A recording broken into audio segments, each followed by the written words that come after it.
talking to you. I'm Humphrey Ojuang, and I've been a teacher for 42 years, the last 42 years. I taught in high school. I started off at Kisumu Boys High School, which was largely, originally it was an Asian school.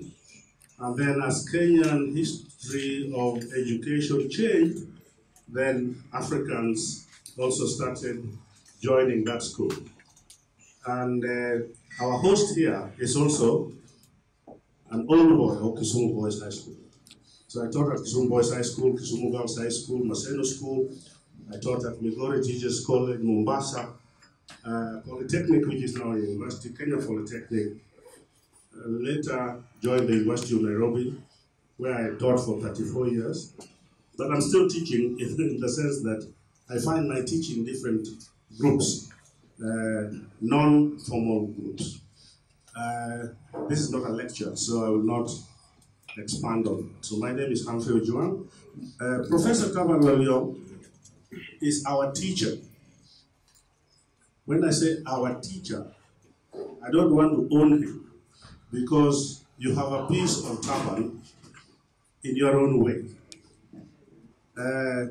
Professor Taban Lo Liyong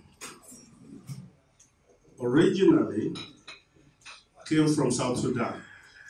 I will not tell you his full story because he's a very good storyteller. He was born in South Sudan, but his parents took him to Uganda at a very tender age. He will explain the circumstances. So he went to Uganda when he was, I think, less than 5, and he was socialized as a Ugandan among the Acholi people. I can see one of my brothers from Acholi land here, Professor Odoch Peter, who is an old friend of Taban Lo Liyong. And Professor Taban Lo Liyong asked a special for Odoch Peter, because he knows Odoch Peter is resident in Nairobi. So he said, in that meeting, I would like to have Professor Odoch Peter in attendance, if not as a discussant. So we'll get there later on. And of course, his spouse, Donna. So he's professor. And okay, Taban Lo Liyong is a professor. Odoch Peter is a professor of design. I know him very well. And Professor Dawn is also a professor of design. Oh, great minds think alike. Thank you. So they're here. He asked specifically for this couple to be here. Of course, you will forgive me if I touch a few names because I have to, although I wanted to start by saying all protocols observed. But we have a great Kenyan lady here, a writer, mainly interested in art, Dr. Margarita Wagasheru. Can you please wave from your corner?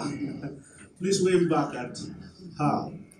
She's covering us for one of the newspapers. I will not say which one. I'm sure you know. Ketebu and at Goda. So I think we will start. And we are very informal. We are here courtesy Asian African Heritage Trust. Courtesy Asian African Heritage Trust. Why Asian African and why not African Asian? You see, the order is significant. I will leave that to the debate, to the Q&A session. I will not bear with you. And we are also here courtesy SamosaFestival. So, Bwana Samosa, can you wave back? You can wave back at Bwana Samosa. Yes, he will give a vote of thanks at the tail end of this event. We are very, very distinguished people here, but I can't mention all of us. You are all very distinguished in your own unique way. Without further ado, I would like to welcome Professor Taban Lo Liyong. Professor Taban Lo Liyong, you have about 20, let me say 30 minutes. 30 minutes to tell us about your book, your original book, 1972, which, how many years ago? 50 years ago, Longman, which later became Longhorn, those were your publishers, and your topic is the same as the title of your book, Popular Culture of, not in, but Popular Culture of East Africa. Why popular culture of East Africa? And then you can apply that to East Africa as we know it today. We have 7 countries, but when you were writing, we had only 3 countries which belonged to the East African community, 1972. Kenya, Uganda, and Tanzania. South Sudan was not yet born, but today South Sudan is an integral part. And DRC is also an integral part of the East African community. Thank you very much, Professor Taban Lo Liyong. The mic is yours and the floor is yours. Thank you.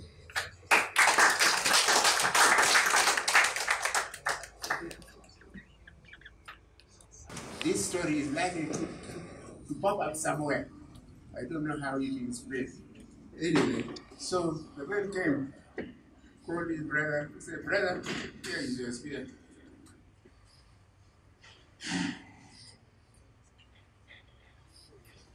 Here is your spear. And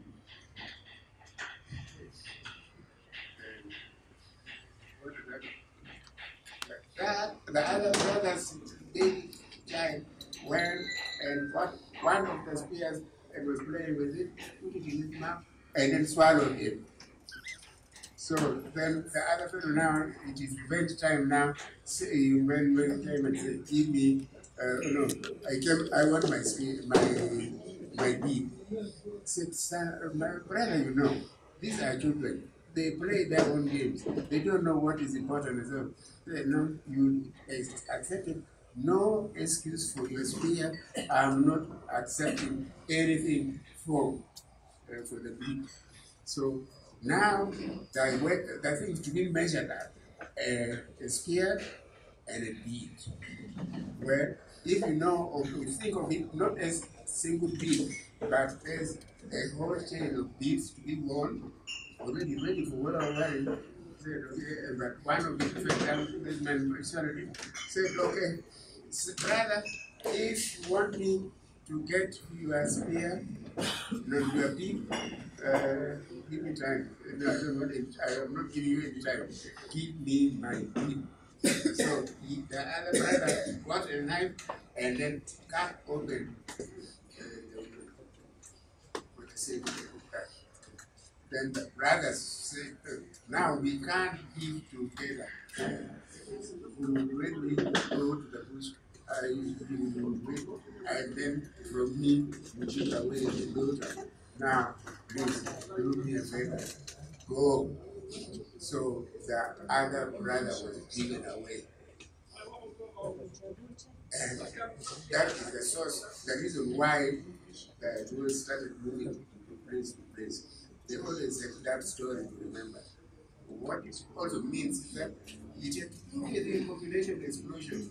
That if you have stayed in there for 50 years, your population would have increased, and then with the piece of land which had been selected by your people has become too small. So then we start going. So instead of cutting people's stomach, let us go. That thing is always good. Now we are many enough to become different clans. So this group go this way, this group go this way. If we meet in the bush, we shall either meet as brothers or as sisters, whatever the circumstances are like. So that is the story of the pigs and the elephant and the spear in migration in the whole history. It has been written about by many people, including including the Grace of God and so on. So that is one of the stories I can tell now. If anybody has a burning story quickly, I can let him do it. If anybody wants to tell a story, yes. Okay. Wait. So the rabbit said, the rabbit and the crocodile. The rabbit said, I want to come and visit you. So the crocodile said, yes, but I live very far away in the water, and when you come, I have to carry you on my back. So the rabbit hopped on his back and went and visited. Then when they reached the place of the crocodile, the crocodile had two houses. One was where the eggs were ready to be hatched, and the other one is where they slept. They said, you rabbit, my friend, sleep there in the room where the eggs are because it's warm. I'm used to the cold weather. I can go in the water and sleep in the other room. So the rabbit went in, slept, and it discovered that it was the eggs. Hidden the eggs of the crocodile. So he kept, and there was a fire there. He kept putting the egg on the fire, and it would go touch. And the crocodile would say, but what's that noise? Oh, it's nothing. I was just turning over. It's the fire. The fire is making noise. So he would eat that egg. And then he would eat and eat and eat, and then he finished the eggs. So then he started to sing. Now he was intoxicated with the food. He started to sing. Oh, the eggs of my friend are very sweet. And I love them. The crocodile said, okay, now what are you singing? Oh, I'm just singing that the room is very warm and I'm enjoying myself. So he kept saying that, telling the story around until finally he finished the eggs.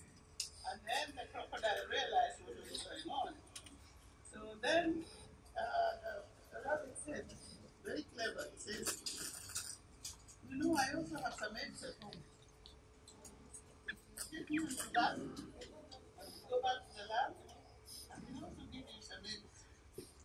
But so he did, and the crocodile finished the tree, and the hare jumped on his back, and they went out. And as soon as they were out in the dry land, the hare jumped and scampered off and never gave back anything. So what is that telling you? I think I'll let you finish the thought. It's something you are what you're going to get.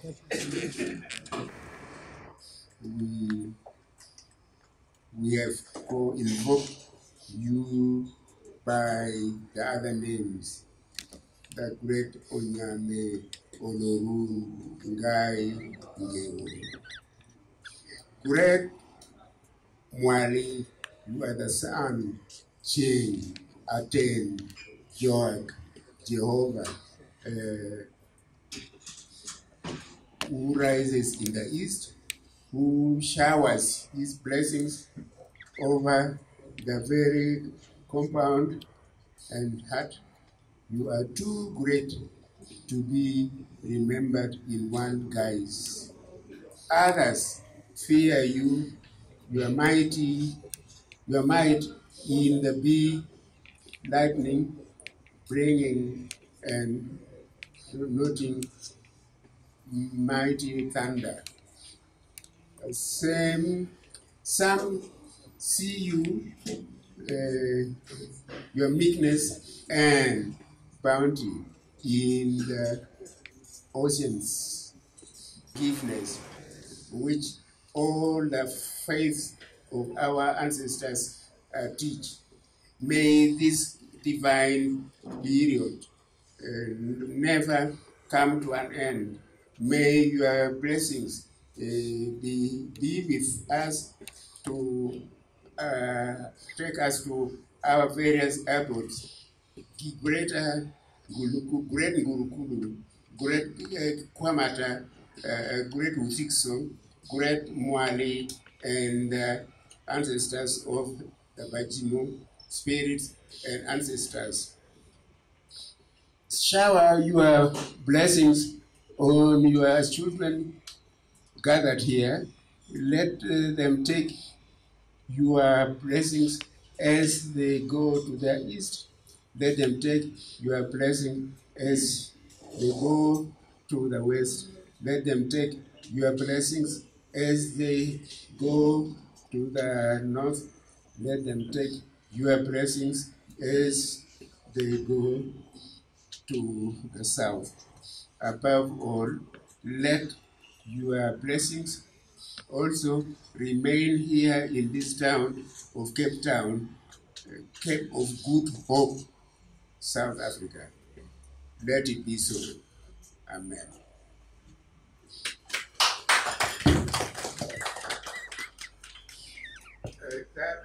I thought, when we keep on talking about our faith, and nobody among the educated can point out to us what to do about him, how to ask him for his blessing, then how will he remember that I have children who actually need my presence, need my, what does he think? We expect the God of our ancestors to bring us any blessings without his being searched. We even to ask how many times have the doors, how many times have the doors go to Jogramogi, to beseech the fathers. Guy, who knows, when anybody says, guy, which guy is he invoking? The traditional guy who lives in Mount Kenya or the one who lives in the church? Yeah, we only know one. What has happened is we have allowed the Christians to kill the other gods.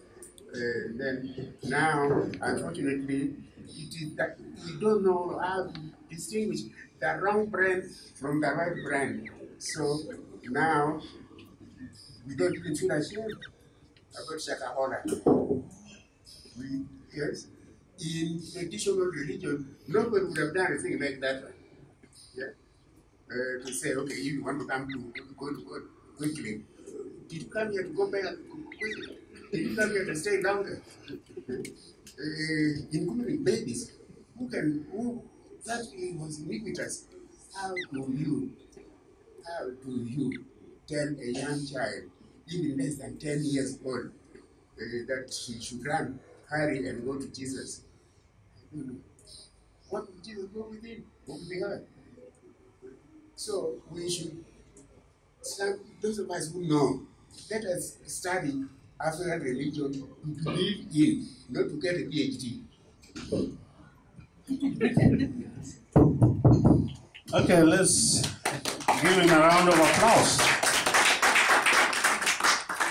I think the end came so suddenly, so that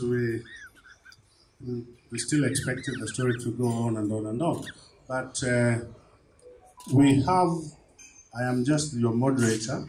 We have people who will respond, I think two, who will respond to the narrations or the narratives we have received from our living ancestor. That's the title I gave him in December when we were launching this book. And for your information, we have only 9 copies left. The minimum this book goes for is 2,000 shillings, and he will autograph it for you, but you can pay as much as your generosity allows you to go. So the deputy governor of Isiolo paid 3,000. So you might want to pay 4,000, but a minimum is 2,000. Thank you very much. And of course, the author will autograph it and give you a special message after Troy, a poem by Taban Lo Liyong, Mwenyewe. So thank you very much. We are now opening, no, we're not opening yet, but we're having our first respondent. And the first respondent is none other than Professor Adams Ramogi Olo. He was named after that venerable ancestor of the Luo people in Kenya. But Professor Taban Lo Liyong told me that there is another God Ramogi in Uganda, and there's yet another God Ramogi in South Sudan. I hope Mado can sketch. You can sketch Ramogi. You know, there's God Ramogi in Kenya, there's God Ramogi in Uganda, and there's God Ramogi in South Sudan. So Professor Taban Lo Liyong was asking me, which God Ramogi? Because all the Luo professors, early Luo professors who went to Makerere, during the holidays they would go to northern Uganda and prostrate in northern Uganda at a site.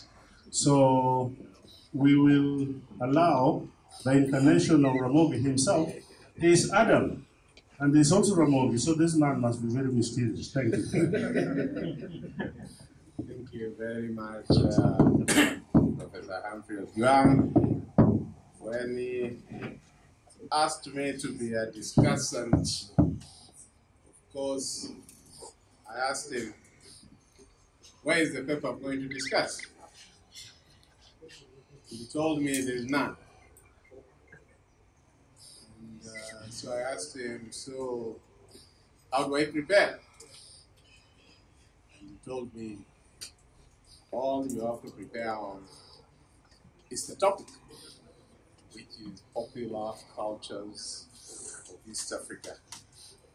And of course, most of you must have seen me really scribbling as Professor gave us the story. Born a cuckoo within the Bari community, raised up in a Choli, school in Uganda, schooled in Iowa, later got employed in Uganda, later his friend, Professor Bethel, brought him to Kenya. Then of course the story came, which those who are Nilots are very familiar with, and especially the Luo speaking, the story of the beads and the spear, which is retold and retold and retold. But at the end of this discussion, I picked a few things that I thought we should engage ourselves with. The first I picked was the place of culture vis-a-vis philosophy. But if you come from a Western orientation, then they separate philosophy from culture. Therefore, usually we will hear of the great philosophers and so on. Both classical, modern, and contemporary. People who are able to philosophize about their society. And the reason why I picked that as one of the discussion points was that if you read literature, African literature on culture, most of the time, the writers try to say, no. You can't separate culture from philosophy.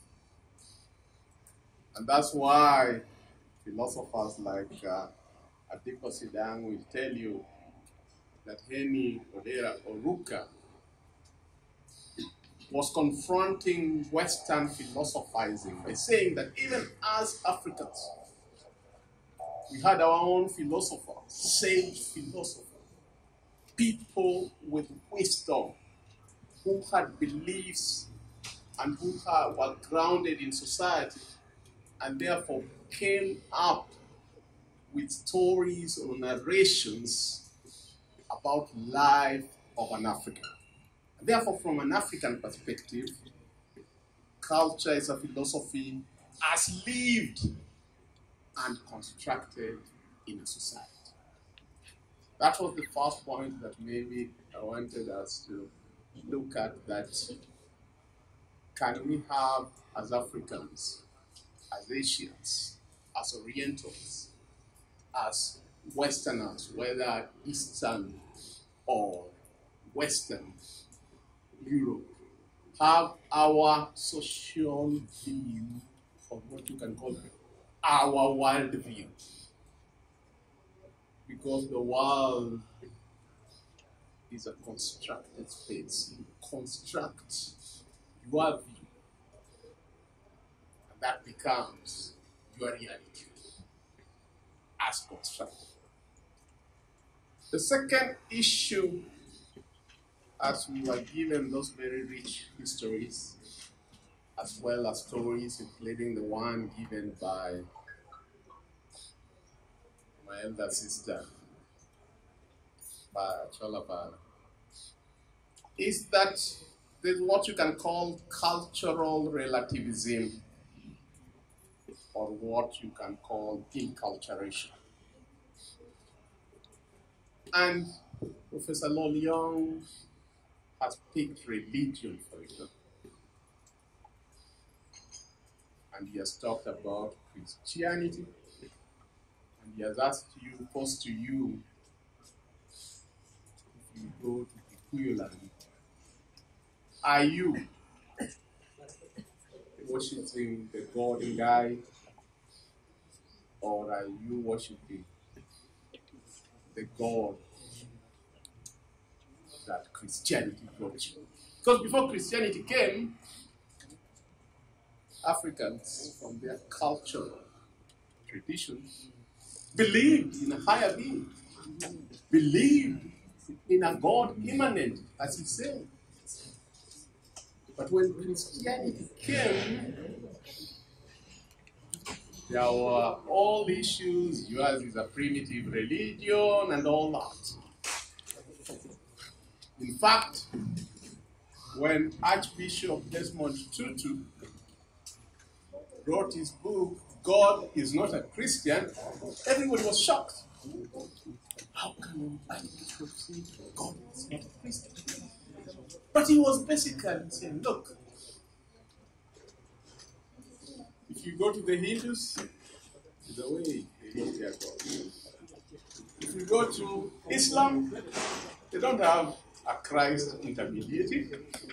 They go directly to their ally. It's only Prophet Muhammad that is in there. And so on.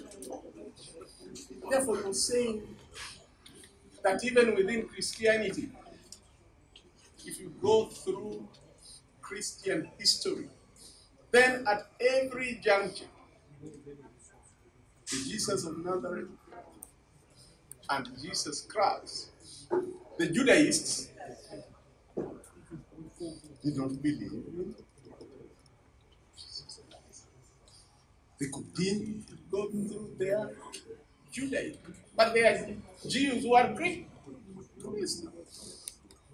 And then Christianity traveled all over. You have the Lutherans, you have the Methodists, you have the Anglicans, of which I am. Each has a critical juncture in which they cut their pathway.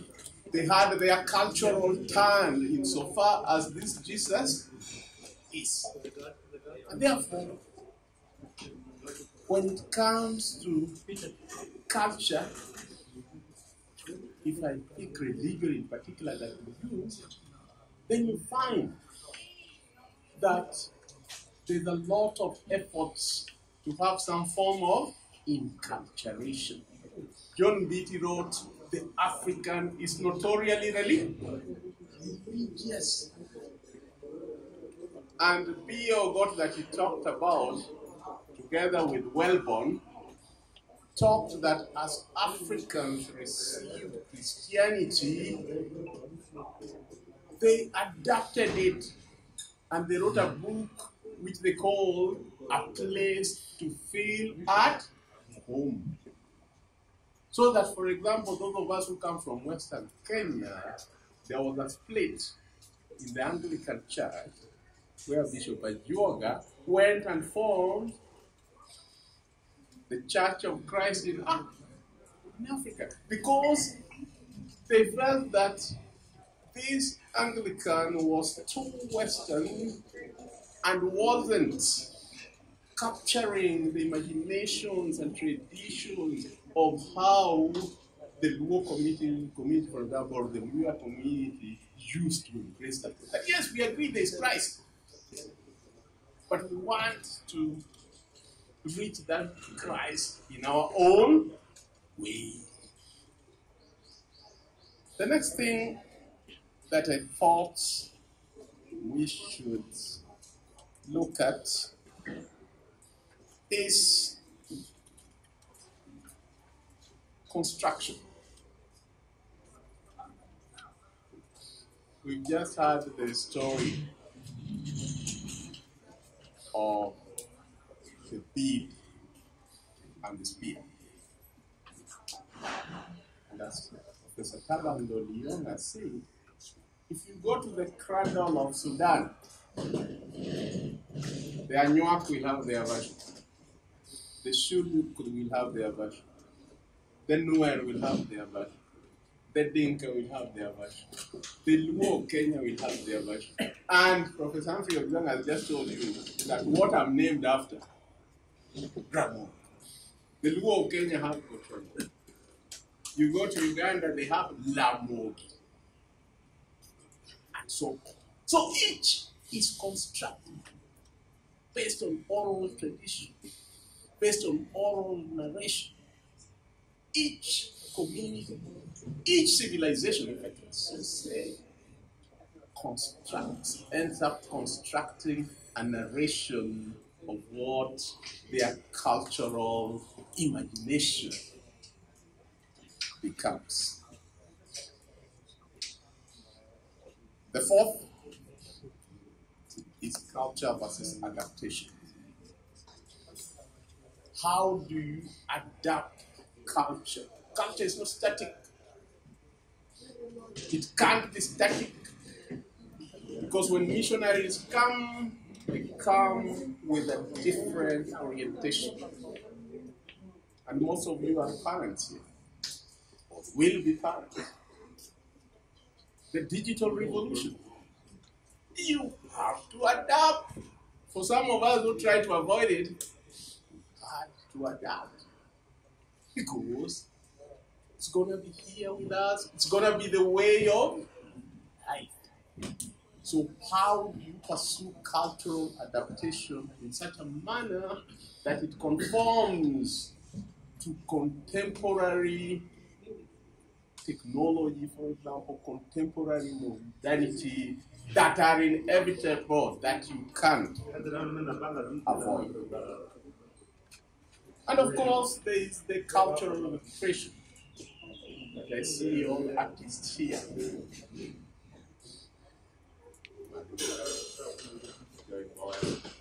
I can name all of them. Will you express yourself through poetry? Will you express yourself through drama, theater? Will you express yourself through fiction? Will you express yourself through film? Will you express yourself through music? All that becomes part of the cultural expression in terms of ensuring. Because the way I say that the African looks at culture as a philosophy of way of life, which is not in a vacuum, it's in an institutional framework. And therefore, for it to live, it must be lived, it must be expressed for it to continue lasting. Then lastly, the cultural dynamics. Culture is dynamic.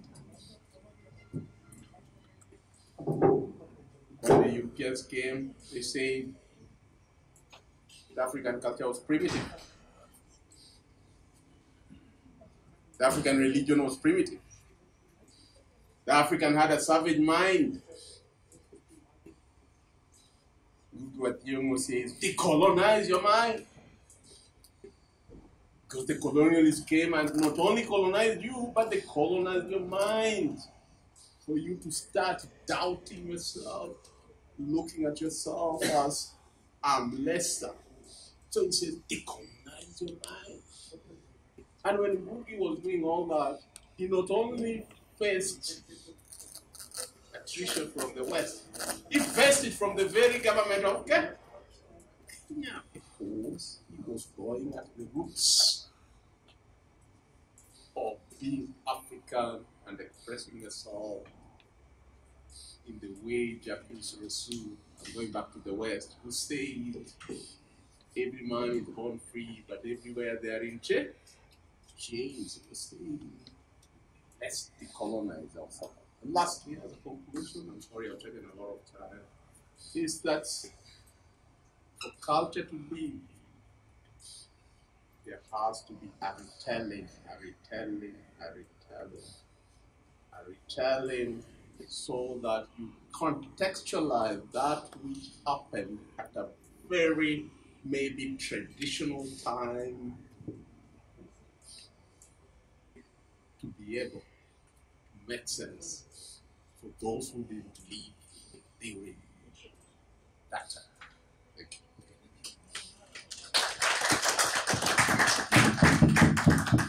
Thank you very much, Professor Adams Ramogi Olo. He has 3 original names from different traditions or different cultures. Judeo-Christian Adam, the original man. Ramogi, the original Luo ancestor in Kenya, but also in central, among the central Luo. Those are the Luo of Uganda. There are shrines named after Ramogi or Lamogi. Lamogi as in Busoga Kingdom. They have a Lamogi sub-county or county there. They now speak Soga though, but it is said they have Nilotic origins. And then, of course, some parts of southern Sudan, you'll find place names bearing Ramogi or Lamogi, depending on the rendition. Thank you very much for that response. And before I give the next respondent this opportunity, and prepare yourself, Professor Pido, or Dodge Pido. Kenyan, Ugandan, I think Sudanese is just like Professor Taban Lo Liyong. You are a Kenyan for all practical purposes, and you are a Ugandan, and you are South Sudanese. You'll tell us the connection between you and Professor Taban Lo Liyong. But about the Indian Africans, I want to say something about Indian Africans, because we are here courtesy Samosa. Samosa, can you wave at us again? I ate several samosas. So we have, can we clap for him for the good samosa? Yes, you see, if you want to reach someone, reach that person through the tummy. If you want to win somebody, win that person through the tummy. Bondage, in Luo, bondage. The world of your stomach, pinyi, in Luo. Now, I have a book here, edited by Michael Adam, not Adams, but Adam. And it was a project done by Mkuki Nanyota, which is a Tanzanian publishing house. We have a Tanzanian in the house, Zanzibari and mainland Tanzania. He knows Mkuki Nanyota. And Ifra. Ifra is that's the French rendition. In English, it's Institute for French Research in Africa. Yes, yes. Institute for French Research in Africa, Ifra. So they did something on Indian Africa, minorities, Indian stroke Pakistani origin in Eastern Africa. So this is a very powerful book. You can buy yourself a copy at Ifra. Ifra shares the same building with British Institute in Eastern Africa. Professor Taban Lo Liyong comes from the Kuku community, and they are Bari-speaking. A friend of mine from South Sudan called Professor Bureng Nyombe published his book with the University of Nairobi Press, Some Aspects of Bari History. I think you can get this from the university bookshop. I have Peace. I have 2 copies. This one I'll give to my friend from Zanzibar. Peace and Unity in the Isles. The archipelago of Zanzibar and Pemba. Prospects of a government of national unity in Zanzibar. It is written by 3 people from East Africa, Juko, I think from Uganda, Simbiri Yaoko from Kenya, and Sabiti Makara, I think also from Uganda. In fact, I'll just hand over this to my friend there because I have another copy of mine. So that's a gift you take to the island. And then I want to alert you, I'm waving these books at you because of the knowledge that has been produced, but in a rather random way, or in a rather scattered way. But as scholars, as artists, as researchers, we need to synchronize some of the knowledges, ethnographies, narratives, which are coming from all sorts of quarters. Professor Bethuel Nogot has a publication, History of African Civilizations.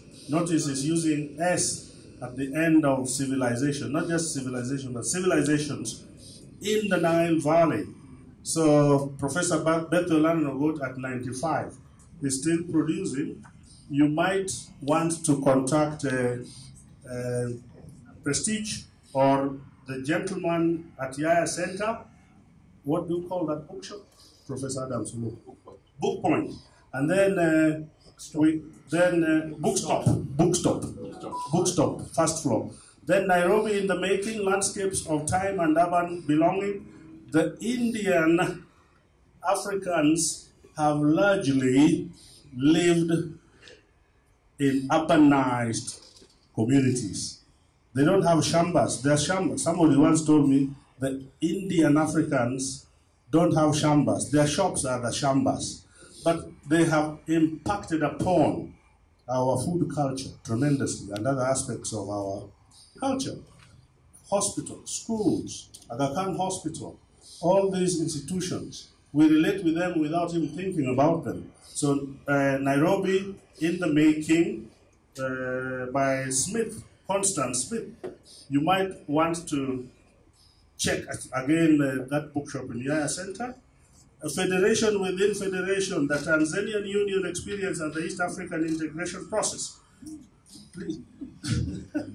Mado, I know you love books. So, yeah, Shiri Kisho, we are talking about integration, not just of races in Kenya, or Uganda, or Tanzania, or Zanzibar, the 2 islands, Pemba and Zanzibar, not just racial integration, but we are also thinking of larger blocks of integration, like the East African community, not just racial, but also cross-border, based on the international boundaries. Remember, we are here courtesy Asian African Heritage Trust. Professor Taban Lo Liyong asked me, whose heritage? Whose heritage are we talking about? So, whose heritage? So, how do we synchronize all these heritages, histories, cultures, civilizations for the purpose of creating peace, harmony, and understanding? Pan-Africanism or pragmatism, we have Nyerere, we have Amani Karume, we have Nkrumah, we have Babu, all these people, and the author of this book is Tanzanian Asian African by the name Issa G. Shivji, Professor Emeritus, I think, of Law, University of Dar es Salaam. And then, of course, Shivji also writes about the concept of human rights in Africa. Human rights, people's rights, and so on and so forth. And then I think I'm touching on the books which link Asia and Africa. There you are. She wrote The Mercantile Adventures, The World of East African Nations. East African Nations. She did a very beautiful piece. I think I've seen this book at the Kenya Museum Society bookshop. So you can get your copy there. This book is straight from the oven, the bakery. If it's a loaf of bread, then it is hot. It's from the bakery, freshly baked, still hot.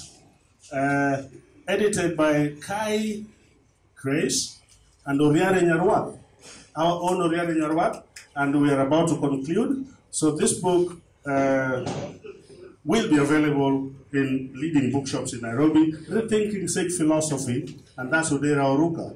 Professor Odoch Pido and Professor Donna Odoch Pido and yours truly, Humphrey Ojuang, are included in this book. We have chapters in this book. It's already arrived. Now you know. Now you know. Now you know. Now you know who I am. And then Swahili State and Society, the political economy of an African language. Swahili, as we are told, is a product of the cross-fertilization of cultures and languages and peoples of, let me say, the Indian Ocean. The Indian Ocean region, if you can call it that expansive region connected by that expansive water mass. Bongoland, we have somebody representing Bongoland here. We have Bongoland there. And then Kisumu, we hope one of these talk days we'll have a talk like this in Kisumu, another one in Mombasa, another one in Zanzibar. So I was just waving some books at you because I know you're book people, and we are about, time is against us. Professor Odoch Pido very quickly, and then we don't want to be male dominated. So let a lady prepare and just shoot up your hand and I'll give you the mic after Odoch Pido. Professor, just a brief one, a very, very brief one. Brief response. SamosaFestival and is also representing Asian African Heritage Trust. Thank you. Thank you, everybody. I apologize for the late hours. Let me do this very quickly. I have many friends from the Samosa Festival here, so I don't need to say much. But for those who don't know, we are now 18 years. We started in 2005, so it'll be 20 years, 2 years from now. And I'd really like to make a special recognition of the incubators of the festival. There's Joy Boya from the Godal. They gave us all the support to get us going. Just very briefly, one of the things that we do, and that's what this thing is about, is that we create and we curate conversations, and that's what the festival is all about. It's about bringing people together. The samosa was chosen for a very specific reason, in the sense that it's an Asian African food, but it's also a three-sided food that represents Asian African fusion of cultures. So that's the meaning of samosa, and this tradition continues. So I would just like to say that in terms of curating conversation, like Professor Lo Liyong said, in terms of the three races, that's exactly what we would do. And I'm sure the Go Down will be very happy to partner with us in hosting conversations. So please feel free to talk to us and to be very happy to bring people together. Really my job here is to present a word of thanks. Let me first start with Professor Lo Liyong, who's made time to be with us this evening. Asante Sana. Thank you very much for sparing your time and for giving us the opportunity to interact with you. But together with that, Africans never let you go empty-handed. So,